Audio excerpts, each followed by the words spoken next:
Lexus 570. Клиента беспокоит только насос, который гудит.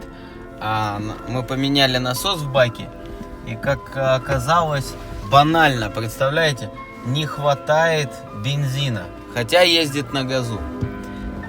А вот этот стук его вообще не напрягает.